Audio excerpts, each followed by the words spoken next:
నకిలీ విత్తనాల నియంత్రణ అధికారం రాష్ట్ర ప్రభుత్వానికి ఉండాలన్నారు రాష్ట్ర వ్యవసాయ శాఖ మంత్రి తుమ్మల నాగేశ్వరరావు. ప్రొఫెసర్ జయశంకర్ తెలంగాణ వ్యవసాయ యూనివర్సిటీలో సెంట్రల్ డ్రాఫ్ట్ సీడ్స్ బిల్లు రాష్ట్ర స్థాయి సమావేశానికి మంత్రి తుమ్మల హాజరయ్యారు. పంట నష్టంపై బిల్లులో స్పష్టత లేదన్నారు. బిల్లులో అభ్యంతరాలను కేంద్రానికి నివేదించాలన్నారు. విత్తన సీడ్ బిల్లుపై జిల్లాల వారీగా అభిప్రాయ సేకరణ చేయాలని ఆఫీసర్లను ఆదేశించారు మంత్రి తుమ్మల. మన ప్రాంతం, మన వాతావరణం, మన పంటలు, మన రక్షణ, ముందుగా మన సవరణ ఈ ముసాయిదా మీద రాష్ట్ర ప్రభుత్వ అధికారాన్ని కేంద్ర ప్రభుత్వం తీసుకోవాల్సిన అవసరం ఏంటి? దాని మీద మీరందరూ ఆలోచన చేయండి.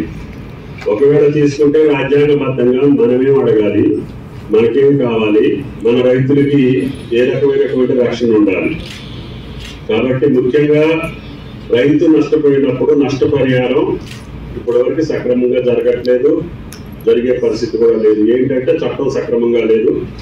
రైతుల పట్ల, రైతు సంక్షేమం పట్ల వాళ్ళ సుదీర్ఘ జీవితకాలం మొత్తం కూడా ప్రజల కోసం హెచ్చించారు. కాబట్టి ఎన్నోసార్లు పార్లమెంట్లో వచ్చినా కూడా ఇది ఈ ముసాయిదాలు బిల్లులు పాస్ అవ్వకపోవటం, అది సర్టిఫికేషన్ కావచ్చు, లేదు పర్మిషన్స్ కావచ్చు, కంపెనీలు పెట్టే విధానాలు కావచ్చు, వీటికి అన్నిటికీ కూడా ఎక్కడో కేంద్ర ప్రభుత్వం ఎక్కడో అధికారాలు ఇస్తే, ఎక్కడో పర్మిషన్లు ఇస్తే వాటిని మన దగ్గర మనం అమలు చేయాలని అంటే వీలు కాని పరిస్థితి ఉంటుంది. కాబట్టి గతమంతా మీకు అవగాహన ఉంది. కాబట్టి పెద్దలకి నేను గతంలోకి వెళ్లకుండా ఈ చట్టానికి సంబంధించి నాకు తెలిసినంత వరకు రాష్ట్ర ప్రభుత్వానికి అధికారాలు తగ్గిస్తున్నారు. రాష్ట్ర ప్రభుత్వ అధికారాలు లేకుండా స్థానికంగా మనం అమలు చేసే పరిస్థితులు దాదాపుగా ఉండవు.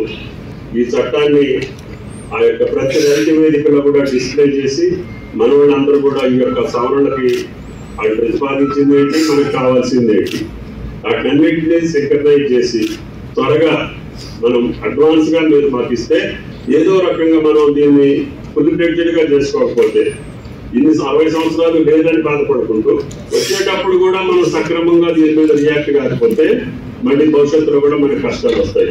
మన రైతాంగాన్ని కాపాడుకునే రీతిలో ఈ ముసాయిదా చట్టానికి మనం సవరణ పంపించాలని చెప్పి ప్రార్థిస్తూ మీ ఆలోచనలో సంపూర్ణంగా ఈ రోజు అర్థమానం సాయంత్రం దాకా మీకు ఎంత సమయం కావాలంటే అంత సమయం మీ అభిప్రాయాలు చెప్పి ఆ యొక్క ముసాయిదాకి సక్రమైనటువంటి సవరణ చేయాలని చెప్పి ప్రార్థిస్తూ